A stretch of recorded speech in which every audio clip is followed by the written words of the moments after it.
என் அருமை உலகத்தமிழ் மக்களே, தாய்மார்களே, பெரியோர்களே, சிறார்களே, என் அருமை சீடர்களே, யோக நண்பர்களே, யோக விரும்பிகளே, உங்கள் அனைவருக்கும் என் இனிய காலை வணக்கம். கலைஞர் தொலைக்காட்சி நிகழ்ச்சியில் நலமுடன் வாழ என்னும் பிரிவில் யோகாசனத்திற்கு அதிக முக்கியத்துவம் தரப்பட்டிருப்பதை நீங்கள் அறிவீர்கள். ஏன் முக்கியத்துவம் தரப்பட்டிருக்கு என்பதை பல காலமாக நாங்கள் பேசி தீர்த்து விட்டோம். மக்கள் ஆரோக்கியமாக வாழ வேண்டும், அப்போதான் அந்த நாடு ஆரோக்கியமாக வாழும், செழிப்பு வாழும், சிறந்த நாடாக வாழும். எல்லா மக்களும், ஏன் அவர்கள் ஜாதி மத பேதமாக இல்லாமல், அவர் கிறிஸ்தவர்களாக இருந்தாலும் சரி, அவர்கள் இந்துக்களாக இருந்தாலும் சரி, அல்லது முஸ்லீம்களாக இருந்தாலும் சரி, நமது இந்திய நாட்டில் எல்லா மக்களும் ஆரோக்கியமாக இருக்க வேண்டும். சில பேர் இந்த யோகாசனம் ஏதோ ஒரு மதத்தினருக்கோ ஒரு ஜாதியினருக்கோ சொந்தம் என்று கருதுகிறார்கள். கிடையவே கிடையாது. நூல்களில் எதிலும் இது ஒரு ஜாதியினருக்கோ மதத்தினருக்கோ உடையதல்ல. எல்லா மக்களுக்கும், உலக மக்களுக்கு எல்லாருக்கும் தான் இந்த ஆசனம் தேவை என்று திருமூலர் சொல்லுகிறார், பதஞ்சலி சொல்லுகிறார். ஒரு குறிப்பிட்ட மதத்தினருக்கோ ஒரு குறிப்பிட்ட ஜாதியினருக்கோ இது ஆரோக்கியம் தேவை என்று சொல்லவில்லை. ஆரோக்கியம் எல்லா மதத்தினருக்கும் தேவைதானே. அவர் கிறிஸ்தவர்களாக இருந்தால் என்ன, முகமதியர்களாக இருந்தால் என்ன, இந்துக்களாக இருந்தால் என்ன. இன்றைக்கெல்லாம் பார்ப்பீர்களானால் வெளிநாட்டிலே கிறிஸ்தவர்கள் தான் இதை அதிகமாக பழகுகிறார்கள், முஸ்லீம்கள் தான் அதிகமாக பழகுகிறார்கள். ஹாங்காங் போன்ற நாடுகளில் பார்ப்பீர்களானால் ஒரு நாளைக்கு ஆசனம் பழகுவதற்கு 13,500 ரூபாய் செலுத்த வேண்டும். அவை அதை பற்றி சட்டையே பண்ணுவதில்லை. 5 ஆண்டுகளுக்கு அவர்கள் மொத்தமாக கோடி கோடியாக பணத்தை வைத்து அவர்கள் ஆரோக்கியத்தை தேடிக்கொள்கிறார்கள். ஆரோக்கியம் என்பது காசு கொடுத்து வாங்க முடியாது. கடையில் கிடைத்தால் எல்லோரும் வாங்கி கொண்டு போய் விடுகிறார்கள். ஆகவே இந்த ஆசனம் என்பது ஆரோக்கியத்தை தரும், பண்பை தரும், செல்வத்தை தரும், கல்வியை தரும், அழகை தரும், படிப்பை தரும், புகழை தரும், இன்னும் என்னவெல்லாமோ தரும். ஆசனம் என்பது பயிற்சி அல்ல, ஒரு தவநிலை என்பதை நீங்கள் புரிந்து கொள்ள வேண்டும். நாம் நினைத்ததெல்லாம் சாதிக்கக்கூடிய ஒரு அற்புதமான பயிற்சி தான் யோகாசன பயிற்சி. அந்த நிலையில் நமக்கு இன்றைக்கு நமது அரங்கிற்கு புதுக்கோட்டை மாவட்டம் அறந்தாங்கியிலிருந்து பதஞ்சலி யோகாசன மையத்திலிருந்து அதன் ஆசிரியர் அருண் மனோகர் அவர்கள் 2 அற்புதமான குஞ்சுகளை இங்கே கூட்டி வந்திருக்கிறார்கள். தேசிகா யூகேஜி 4 வயது, தங்கத்துறை சிங்கம் 5 வயது 1வது வகுப்பு. அவர்கள் அஞ்சலி முத்ராவை செய்ய போகிறார்கள். என் குட்டி பசங்களே, நீங்கள் அஞ்சலி முத்ரா செய்ய வேண்டும். கையை மேலே உயர்த்தி கும்பிடுங்கள். அப்படியே தரைக்கு கொண்டு போங்க கையை.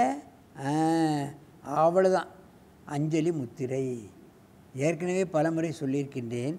இது மாதிரி குழந்தைகளுக்கு ஆசனத்தை சொல்லிக் கொடுக்க வேண்டுமானால் சின்ன சின்ன ஆசனங்களை சொல்லிக் கொடுக்க வேண்டும். அவங்க பாருங்கள், பத்மாசனம் போடுறதே விசேஷம். போட்டுட்டாங்க, கையை கும்பிட்டு தரையை தொட்டுட்டாங்க.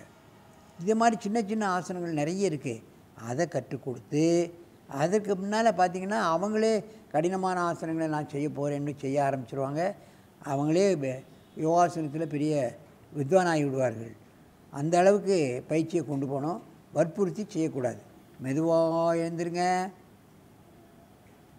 நல்ல மூச்சு வாங்க, 2 மூச்சு வாங்க. இன்னொரு தடவை கையை வைத்துங்க. வைத்து அப்படியே கும்பிடு.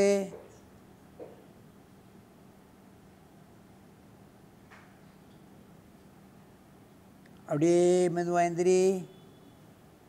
கையை தூக்கு, அப்புறம்தான் இறக்கணும். மெதுவாக இறக்கு, கையை இறக்கு. இல்லை மூச்சு வாங்க.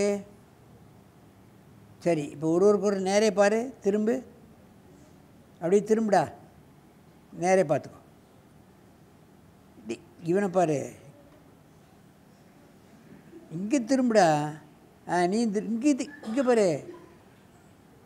சரி, இப்போ காலை மாற்றி போடு. பத்மாசனத்தை மாற்றி போடு. அந்த காலை எடுத்துகிட்டு இந்த அடுத்த காலை போடு. இதை போடும் முதல்ல. அதை போடு. அதை முதல்ல போடுற கீழே காலை, அதை வெளியேடு. இந்த காலை போடு. இப்போ அதை போடு. நீ அதை காலை மாற்றி போட்டியா? சரி, இப்போ கையை வைத்து மேலே வைத்து அப்படியே கும்பிடு. கையை நீட்டு நல்ல. அப்படிதான். குழந்தைகளுக்கு நான் ஏற்கனவே சொல்லியிருக்கேன், இந்த மாதிரி சின்ன சின்ன சின்ன சின்ன ஆசனங்களை சொல்லி கொடுத்து தான் அடுத்த படிக்க கொண்டு போகணும். இதை பண்ணாலே அவளுக்கு நிறைய பலன் கிடைக்கும். டைஜஸ்ட் சிஸ்டம் சரியாக வேலை செய்யும், முதுகெலும்பு விளையுது, கழுத்து விளையுது. பத்மாசனம் போட்டிருக்கனால தொடை நரம்புகள்லாம் நல்ல இழுக்கும். ஆகவே இதிலே அவங்களுக்கு பல பலங்கள் கிடைக்கும். அவளுக்கு இது சளி வராது, அப்புறம் தும்மல் வராது, காய்ச்சல் வராது, மண்டையடி வராது, வயிற்றுவலி வராது. இதே ஒரு 4-5 தடவை பண்ணிட்டு பள்ளிக்கூடத்துக்கு போயிட்டே இருக்கலாம். மலச்சிக்கலே அவர்களுக்கு வராது. அப்படியே நிமிருங்க. நிமிரு. நல்ல மூச்சு வாங்க. கையை கீழே போடு, மூச்சு வாங்க. இன்னொரு தடவை போடு, கையை வைத்து அப்படியே குனி.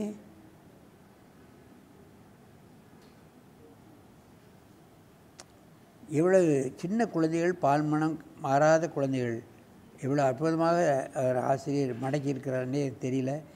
அவரை பாராட்டணும், குழந்தைகளையும் பாராட்டணும், அவங்கள தாய் தந்தையரையும் பாராட்டணும். அப்படியே நிமிருங்க. கையை கீழே போடு, நல்ல மூச்சு வாங்கு, காலை மாற்று.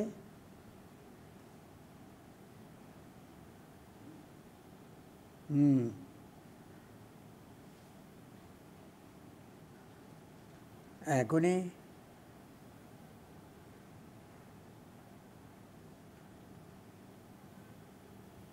அப்படியே மெதுவாக நிமிரு, மூச்சு வாங்கு. இப்போ இனி என்ன செய்யணும் தெரியுமா? இந்த கையை அப்படி வைத்து கை கோர்த்துக்க. அப்படியே வலது பக்கம் சாய். சாய். அப்படி தான். குட். அப்படியே நிமிரு. அப்படியே கை வச்சுக்கோ, மூச்சு விழு. இந்த பக்கம் சாய், இங்கே சாய். குட். அப்படியே நிமிரு, மூச்சு வாங்கு. அந்த பக்கம் சாய். சாய்வாசனம், பத்ம சாய்வாசனம். இதை மாதிரியான சின்ன சின்ன ஆசனங்கள் தான் குழந்தைகளுக்கு முதல்ல சொல்லிக் கொடுக்கணும். நிமிரு. இந்த பக்கம் நிமிர்ந்து மூச்சு வாங்க. அந்த பக்கம்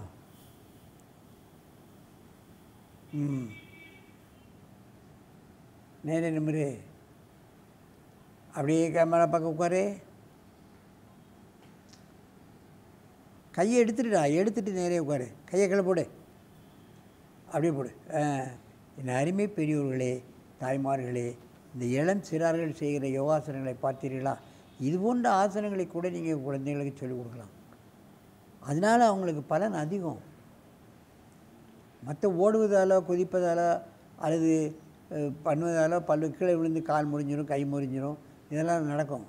அதெல்லாம் தேவை கிடையாது. இது போன்ற சின்ன சின்ன ஆசனங்களை நம்மளே வீட்டில் உட்காந்து சீடியை போட்டு சொல்லிக் கொடுத்து அவளை பழக்கலாம்.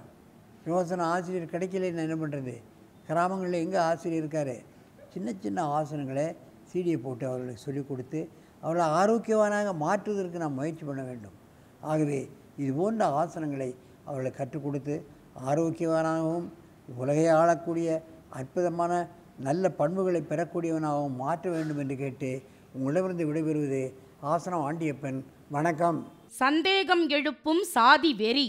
எந்த சாதி கொடுமை ஒழிய வேண்டுமென்று பெரும் பெரும் தலைவர்கள், மேதைகள், சமூக புரட்சியாளர்கள் நம்முடைய நாட்டில் பல ஆண்டு காலமாக பாடுபட்டு அதற்காகவே தங்களுடைய பணிகளை அர்ப்பணித்து தங்களின் உயிர்களையும் கூட தத்தம் செய்தார்களோ, அப்படிப்பட்ட போராட்டத்தில் அவர்கள் முழு வெற்றி பெறவில்லையோ என்று நாம் சந்தேகப்படுகிற அளவிற்கு இன்று சாதி வெறி தலைவெறித்தாடுகிறது.